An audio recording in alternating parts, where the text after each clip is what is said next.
Naibu Waziri Mkuu wa Jamhuri ya Muungano wa Tanzania na Waziri wa Nishati Mheshimiwa Doto Biteko amesema utoaji wa elimu na mafunzo stadi umesaidia katika ukubwa na serikali itahakikisha elimu hii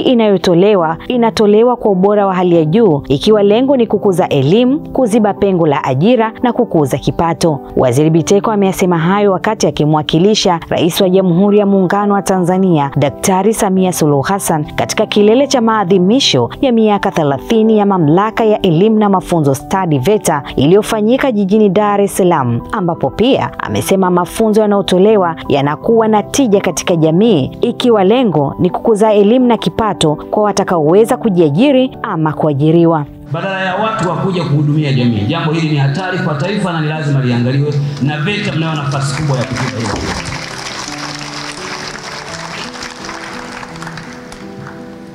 Nataka niwatie moyo VETA, mko kwenye njia sahihi, na serikali yetu chini ya Dr. Samia Suluhu Hassan kama ambavyo amesema Naibu Spika, serikali imeamua kuweka mkazo mkubwa kuwapa stadi watoto wetu ili waweze kujitegemea na waweze kuendelea. Kwa hiyo ndugu zangu, mimi kwa kweli ngeniuliza leo kwamba mkutano huu tumetoka na kitu gani, mimi ningesema tumetoka na fikira mpya, tumetoka na mtazamo mpya, tumetoka na mawazo mapya, tumetoka na mwelekeo mpya wa kuangalia nyanja ya ustadi kwenye maisha ya mtu kama injini ya kubadilisha hali za watu na kuwaondolea umaskini.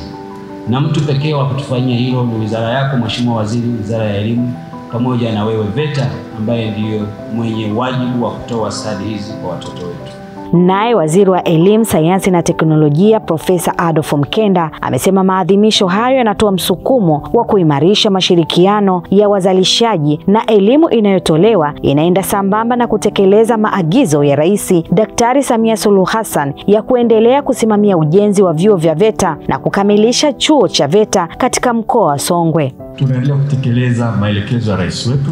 Mheshimiwa Dr. Samia Suluhu Hassan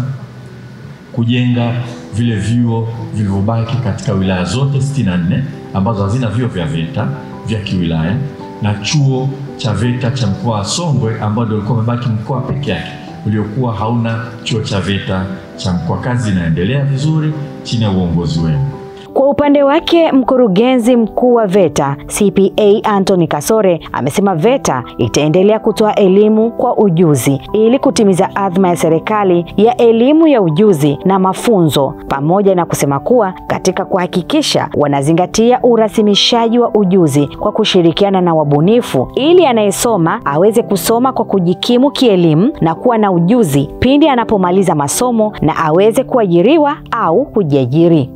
Katika mijadala yetu tumeona kwamba kuna msingi mkubwa wa kuweza kusimamia na kuhakikisha ubora wa mafunzo ya ufundi stadi nchini tunautekeleza kwa sisi wa VETA na pia wale wadau wengine ambao wanatoa mafunzo ya ufundi stadi. Hivyo imeonekana kwamba ni vema tuweze kwenda kuhakikisha ubora wa mafunzo unazingatiwa ili mwisho wa siku wale vijana wanaenda kwenye soko la ajira waweze kuwa na ubora na uwezo wa kutekeleza shughuli mbalimbali katika soko la ajira.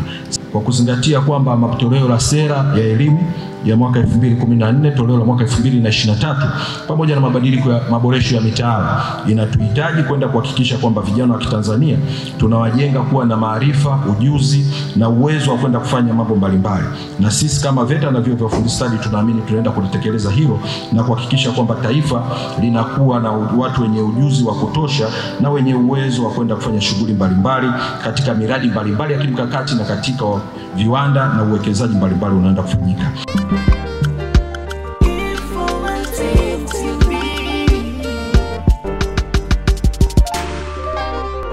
Informative TV. We